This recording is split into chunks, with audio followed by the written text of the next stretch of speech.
What are we going to be talking about today? We're going to talk about reflecting on the State of the Union address from last week, and we're going to talk about some roles of the government, what our roles are, and maybe a little economics and firearm safety.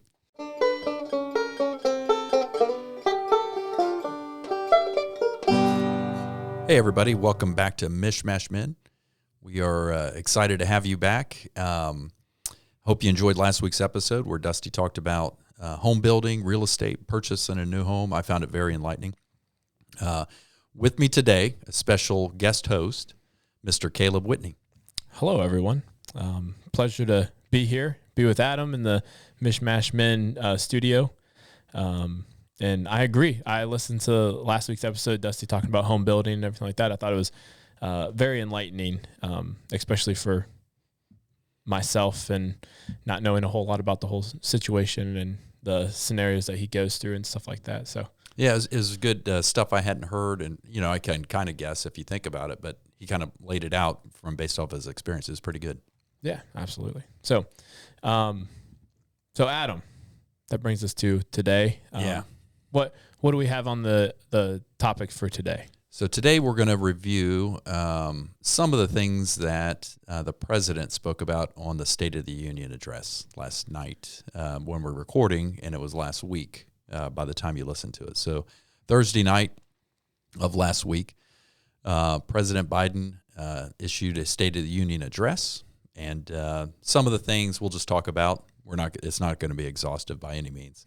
It could be a multi-part, multi-year episode. I'm sure you can dig into the nitty-gritty of every little thing that he expanded on, and maybe he didn't expand on in certain other parts. But yeah, I'm sure your listenership appreciates the amount of explanation that you have in the.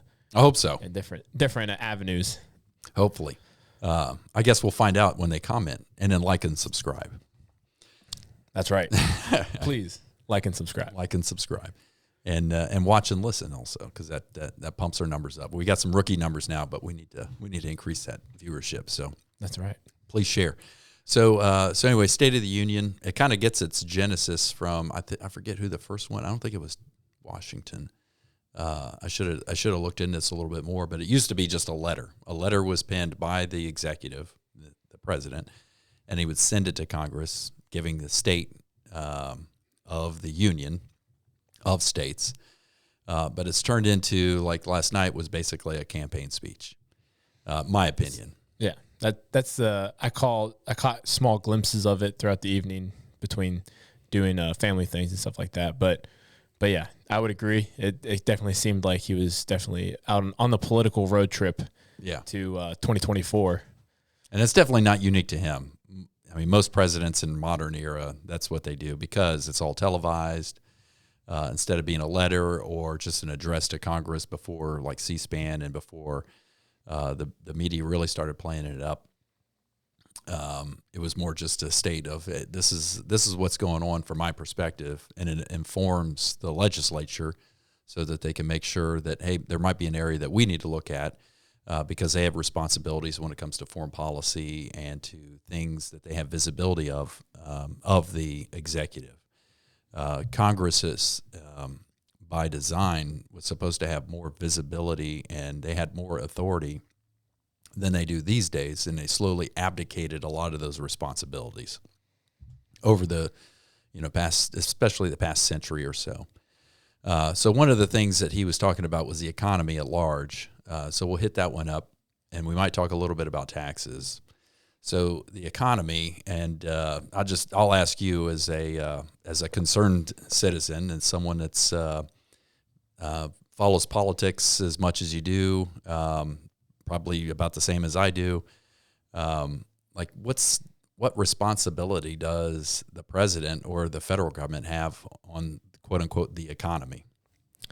Well, I mean, obviously I'm not a political mind or anything like that by any means, but I mean, to my knowledge, they have a huge impact on the economy and the decisions that they make, and whether how much money is being given from our country in different avenues, whether it be helping foreign country or foreign policies or foreign countries and that type of stuff, or B, just spending it here in the States, as far as, or taking jobs away or taking revenue away that could be happening here in the States, as far as whether it be oil and gas companies and that type of stuff. Obviously, I do not know. I'm not very well versed in the economic standpoint and that type of stuff. But yeah, it seems the fact that the president and the executives and Congress and all of them have a huge factor in how our economy has gone and how it continues to thrive, or not as much. Or fester. Good term. But yes, you might be able to speak on it a little bit more in depth. Yeah. So a lot of the modern taxonomy, or the terminology that's used these days, a lot of that is sourced out of the control that's been exerted by the federal government when it comes to issuance of money, with the Federal Reserve Act in 1913, I think it was, where they created this private bank, called a Federal Reserve, as if it was some sort of to help us. And it's helped us a lot. Yeah, it's helped us go into debt. Yeah. Sorry, that was sarcasm. If people who don't know me that well, I'm a very sarcastic individual. So there are other terms like GDP, gross domestic product. There are terms that were born out of the actions taken during the Great Depression. So there's a number of things. The Federal Reserve Act, the unconstitutional overreach by the federal government surrounding the 1930s or the 1928 stock market crash, and then the subsequent things that happened after that, when we were out of the Depression, but they just end up making it worse with the government. And what it points to is there are that when you go back to the origins of the nation, it was we the people were going to form this government, and the framers knew that if you constitute too much power or concentrate too much power in one specific person or group, you're going to have trouble. Mm-hmm. And because that's exactly what they escaped. And I mean, and that's why you see, we as Americans have been spoiled, in my opinion, with what we've grown up with and that type of, and the freedoms that we have and the democracy and everything like that. When you see these foreign individuals, business owners, come to the States, and most of the time they have this, they're fearful of the path on which politics or whatever it has gone into, because they come from a state where it's been in that state where one person has a dictatorship, like more control. Yes, more control than any other part, and they hold the whole entire country at their hand. Right. And they see that, and I always find it interesting to hear those opinions from foreigners about this country is truly the greatest country to live in because of the freedoms that we have and stuff like that. Right. But well, the free market, though, that's what we're striving towards, and we'll call it free market capitalism. But what we see today is not really capitalism. A lot of it's fascist in nature, and by fascist I mean the government exerts an exceeding amount of control over large corporations, and they do it with the idea of the corporation in mind, these large companies. And what they do is it's like one of those, like one hand washing the other. They exert control, and then in trade, well, this private company will help write legislation, or they'll write rules and regulations, like in OSHA, and for people's safety. But what they end up doing is they raise the bar for someone to enter into that new business realm. So let's say I'm an oil producer, or something simpler. Let's say I want to open up a gym. Well, I have all these rules to open up the gym. I have to comply with OSHA regulations, and I have to have my material data safety sheet. I have to have all this stuff well, who wrote that stuff? Who said that that's unsafe? Well, companies did, and they did that at behest of the government. And the government says, yeah, we need to do something and keep people safe. So there's always a trade in safety and freedom. And so I think Benjamin Franklin had a great quote: "Those that desire safety over freedom will never have freedom. You'll pay the price in your freedom with that additional safety." So anyway, bottom line is, Federal Reserve Act of 1913, where there's going to be a private bank that is now going to be the one that regulates money supply. Again, it's a private company. It's not this group of better angels than us that's doing this. So they're going to do things in their best interest, the shareholders of that private company. The 1930s overreach of the government with a lot of the New Deal Act stuff. And at the time, there was a popular economist, Keynes, John Maynard Keynes. And there was a lot of debate between John Maynard Keynes and another guy, Friedrich Hayek, who was an Austrian economist. And an Austrian, if you're not familiar with economics, the School of Austrian Economics is all about free market capitalism. And so I have something, I want to trade my something for your money, and if we both agree, then like I give you this cup. You say I don't have a cup, or I don't produce cups. You do produce cups, Adam. I will pay you $50 for those cups. Then that's a fair trade. There should be no one else involved in that trade. Yeah, that is true free market capitalism. But when you have a third party come in and start making rules, then you start seeing everything get jumbled up and priorities get shifted for no reason, because I still need the cups, or I still need money, you still need cups. So why is this third person intervening? Involved. Yeah. Yeah. One of the clearest examples of that is health insurance. Yeah. So health insurance, it's largely tied to our jobs, right? Yeah. It's unfortunately it is.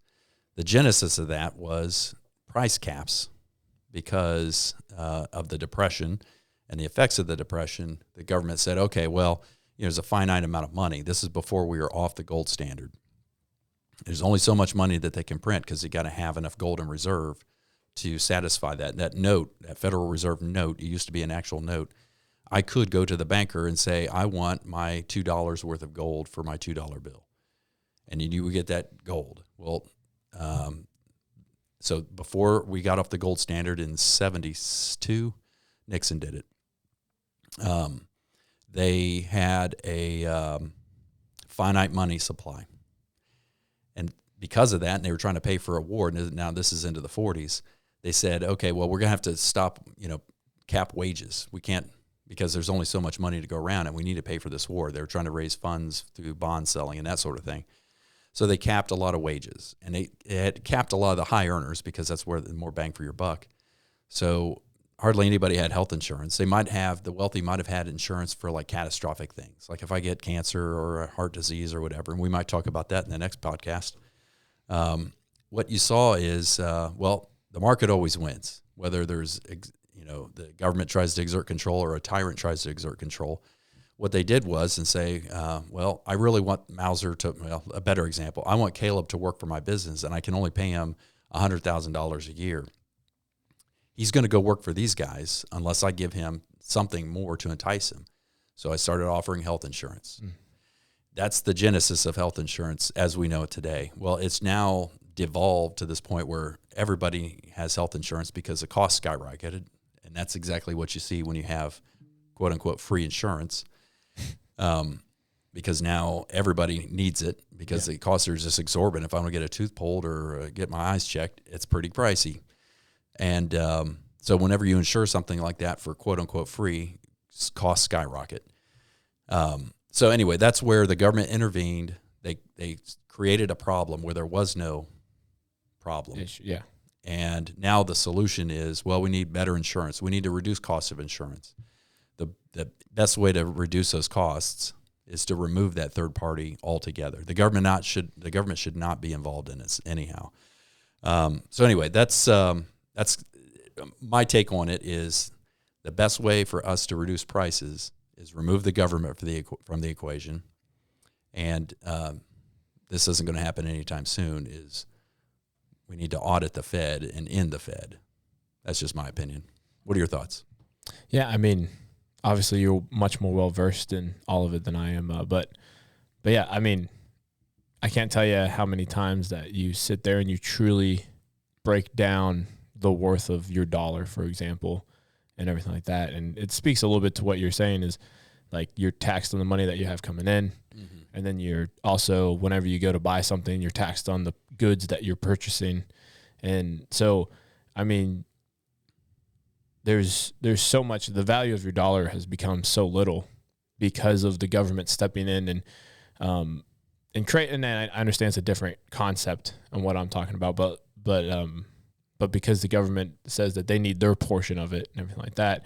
And then you're talking about with the health insurance, I didn't know all that actually, which is very interesting about the origin of health insurance and why it became a thing. Back in the day, I'm sure it was a very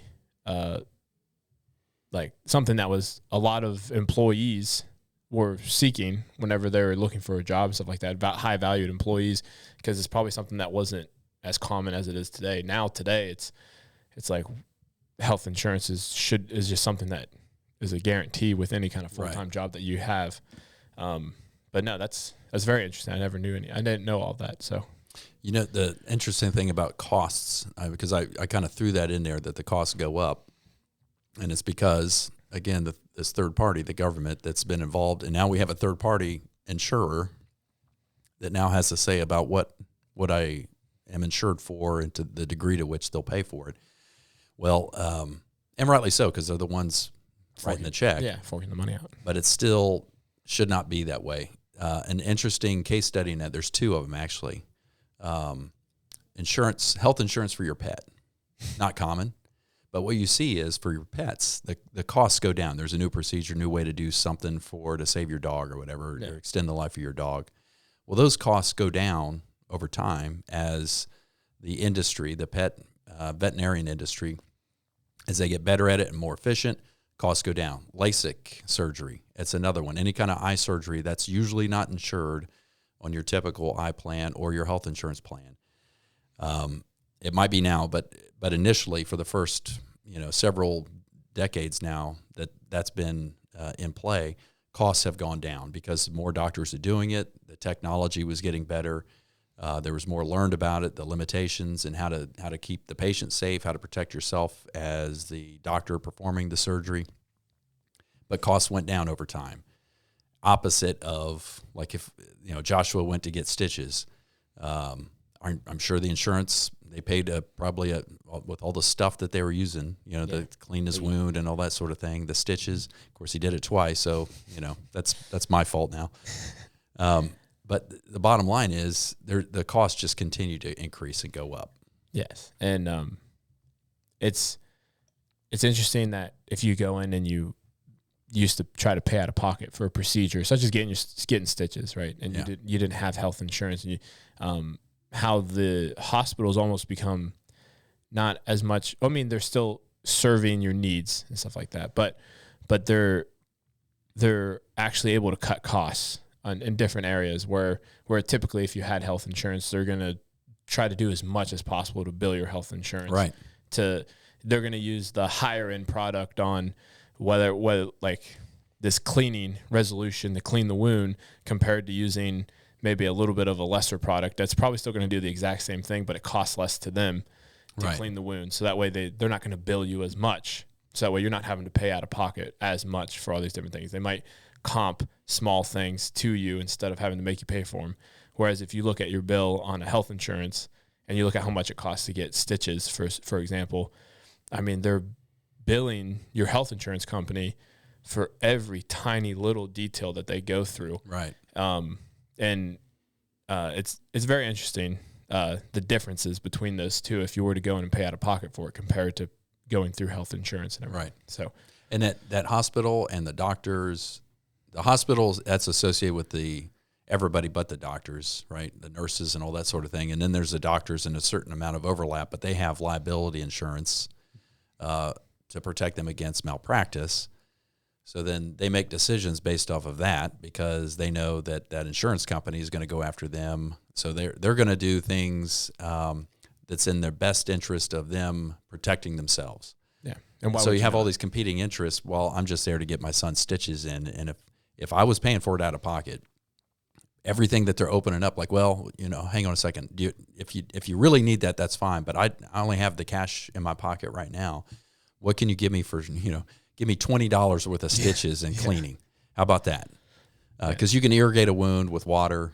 You're not going to die most often because your body takes care of a lot of this stuff by itself. That's very true. You get more of the Jack Bauer type treatment of a wound instead of the proper procedure that what you see. Rub some dirt in it. And that's right. I've done that several times. Yeah. And I'm still alive and kicking. That's what, yes. It's always fun to hear from my parents and everything like that about the things that they used to go through. And they're still perfectly fine, healthy adults. And now today's world where we go through different things with my daughter, taking her to different pediatric appointments and the things that she has to go through. And it's like, I remember whenever I was this case, I was like, I never had to do half of these things that she has to do and stuff. So that's interesting. So you mentioned taxes, and that wasn't really off topic at all. So that was one of the other things that was created around the same time as the Federal Reserve. So the income tax was brought up. It was one of the amendments, 16th or 17th, I can't remember. I think 17th was direct election of senators, and 16th was the income tax. It was the amendment came later, but the idea of the income tax was just a temporary measure to pay for World War I. Temporary. There's nothing as permanent as a temporary government program. Milton Friedman, and one of my economist heroes that I love quoting, he said that nothing is as permanent as a temporary government program. So income tax, and then they had the idea of later on, well, how about if we just remove that? We tax them before they even see the pay, so it's transparent to them, and you don't even notice it really. Yeah. Other than every year you kind of look at it, but even then it's not as near and dear. If I had to write a check or fork over some cash as soon as they give me my paycheck in cash, let's say, and then and the tax collector is right there, I'd be pretty mad at that tax collector. Yeah, absolutely. So that income tax siphon, and who knows where all that money goes to. You mentioned federal aid to other foreign governments. That's another topic altogether. Maybe I'll do a podcast on that later. Just the volume of money that leaves our country to go pay for whatever in all these other foreign countries. I think it's 178 countries get foreign aid from us. Yeah, and then not even that, but also money that stays here in this country, but goes to foreigners that should not legally be here. Right. How much money goes to those individuals as well, and it's not foreign aid technically, but I mean de facto it is. Yeah. But so anyway, income tax. That's another. I wish we could have another constitutional amendment where we remove that income tax, because to me that's just, I don't like it. I know most of you probably don't like it. A lot of folks are like, oh, if we didn't have an income tax, Adam, how would we pay for the roads? Well, the same way we pay for roads now. There's private roads, and it's not like the government's going to do. What about the roads? And the government's responsible for the roads. Well, the government really doesn't build the roads. They don't repair the roads. Yeah, they contract that out. So a community could do that. Oh, yeah. So we need a new road here, or we have more toll roads.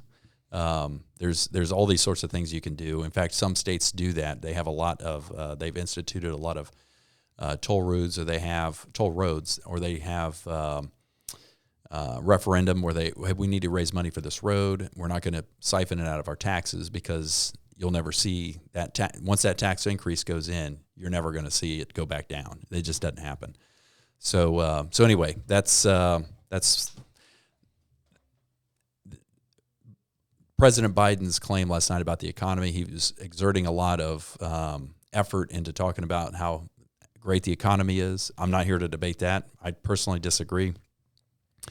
I think it's a garbage heap right now because of several of these things, like the rank inflation that we have, the taxes that we have, and but it's also not their responsibility. The more they get their hands in it, the worse it is. Yeah, and if you're talking to the average American citizen, if you ask them how the economy was, they're going to sit there and tell you about how much their grocery bill is. Right. And they're going to tell you how much everything is and how little their paycheck goes anymore. Right. Whereas like you might used to be able to save this amount of money every month and that type of stuff. And now you're having to dip into your savings to be able to make it every month and stuff like that. I'm not saying that as like arcade, but that is definitely a thing that a lot of American citizens are having to go through. So him stating that like I said, I won't get into that as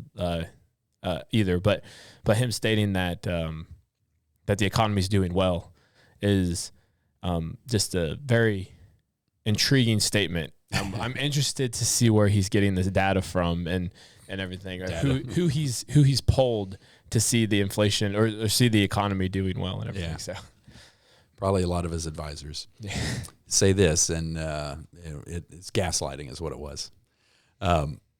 Last thing we'll hit up, and it's related to, let me lead up to this. So what we just talked about, the economy and the taxes to a certain extent, I'll harken back to a couple episodes. I was talking about the 9th and 10th Amendment, specifically the 10th Amendment, where it says like all these powers that we talk about in the government, if we didn't talk about it in the Constitution, it's all other rights belong to the people and the states respectively. So the idea of this Constitution, it's a negative liberties document, and it says, we, the people, form this government, and we're going to have this format. The states have this power. The federal government has this power, and it resides in the legislature, the executive, and there's going to be this court at the federal level, and there will be lesser courts that they appoint, and that's the government. And there's going to be certain responsibilities to, in Article 1, Congress, and they had a whole string of responsibilities. Executive had fewer, and then, of course, the court, in this case the Supreme Court, they're just basically going to rule on constitutional matters at the federal level. Well, what has happened over the years is more and more we have ceded control of our lives. The Congress has ceded a lot of control to the executive, and we have this distorted view, probably from what we've been told by the media, the corporate media, is that we have that we get our rights from the government. Like we have the right, the Constitution guarantees that I have the right to bear arms. Mm-hmm. That's not true.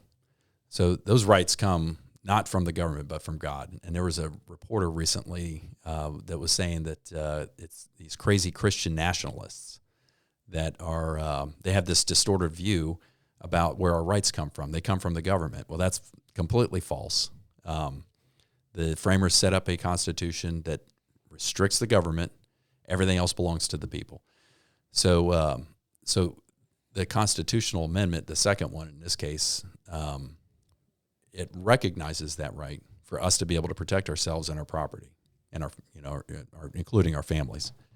So he mentioned last night about assault weapons ban, and we're gonna limit magazines. We're gonna do this stuff in the assault weapons ban. Well, they have no authority. The president has zero authority to ban any weapon. The Congress has no authority to do that. Zero authority. And when they say arms, that's not pistols for shooting for pleasure or for hunting, no rifles. They just don't have the authority to do it. And we need to understand that. We need to understand what those words meant back then about a well-regulated militia, about our responsibilities as individuals and people that exist inside this country and in these states, that we have a responsibility to protect ourselves. And it's not up to the government to say, oh, you can't have a high-capacity magazine, Adam. That's just a bogus thing to to offer up as some sort of regulation. You can't do it. And I mean, the unfortunate part is a majority of people will believe that is true. The exact opposite of what you said is the fact that the government does have the right and does have the authority to do these different things or take these rifles away, whether it be pistols, rifles, assault guns, whatever it might be.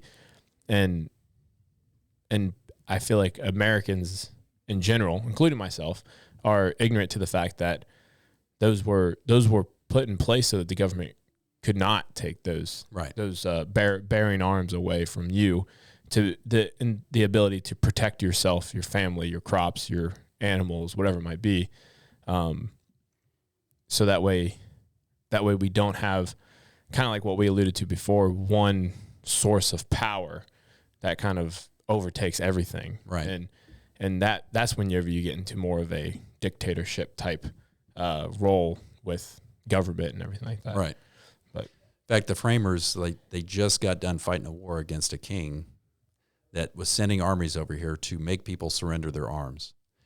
And so, whenever tyrants or dictators take over, one of the things that they do is to take arms. So that happened in Pol Pot in Cambodia, Fidel Castro, Stalin, Mao in China. Take their arms, and then the government can do whatever it is that they want. And we have a misguided view of the government as if it's this person that's in it for us. The government is to be mistrusted, and I don't say that lightly. They are to be mistrusted because it's not the good people in the government that you don't like this person, the state senator or whatever. It's not that. It's the power that they can wield if the wrong people get in charge and they start exerting power. That's what we need to be concerned with, and that's why we need to make sure that we, as individuals, that we own and operate and train with firearms, so that in case we do have an invader that's trying to take our freedoms and our liberty, then we can fight back. The interesting thing, remember that business down in Texas, there was the invasion that was going on recently through Eagle Pass. Mm-hmm.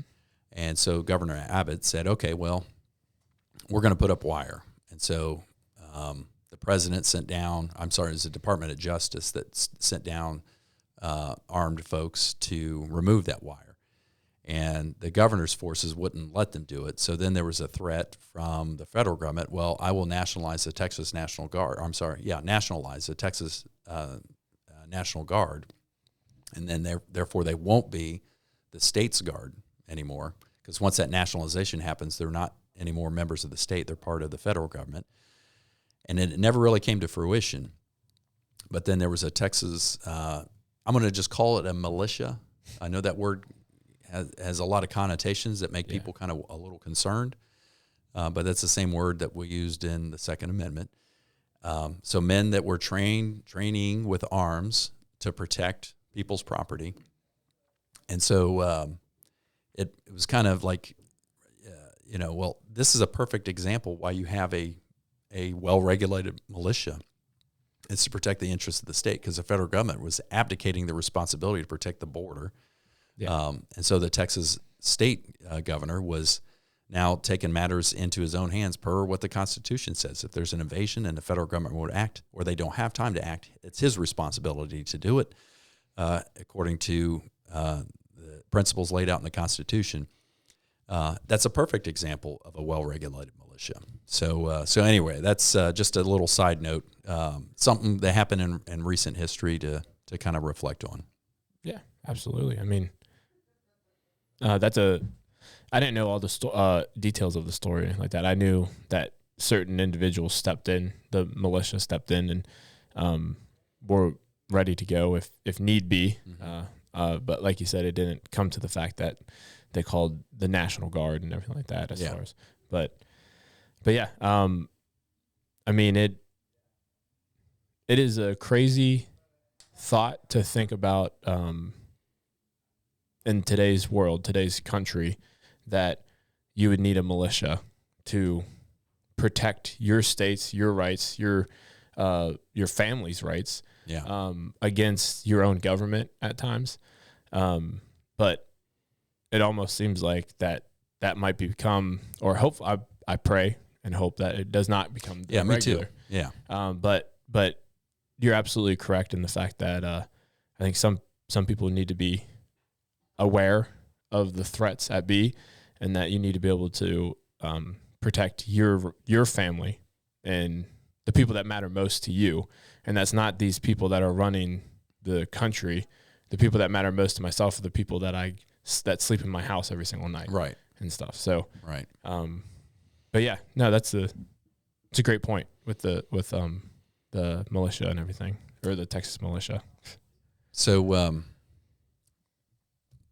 just to recap, Biden's State of the Union, reflect on it, reflect on history, study those primary documents, those source documents, and understand like what the implications are.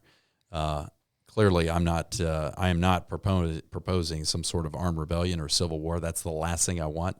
Nobody wants that. I completely reject that notion, because whenever we start arming against each other as states, who is most excited about that? Well, probably China, because if we start shooting at each other, that's just a bad thing. So we need to pull together.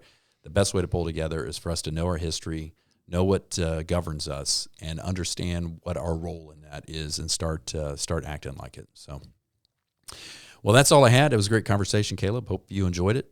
Yes. Thank you for having me today. Yeah, absolutely. And I might see you next week. Possibly. We'll see. Yeah, we'll see. Stay tuned to find out. Yeah.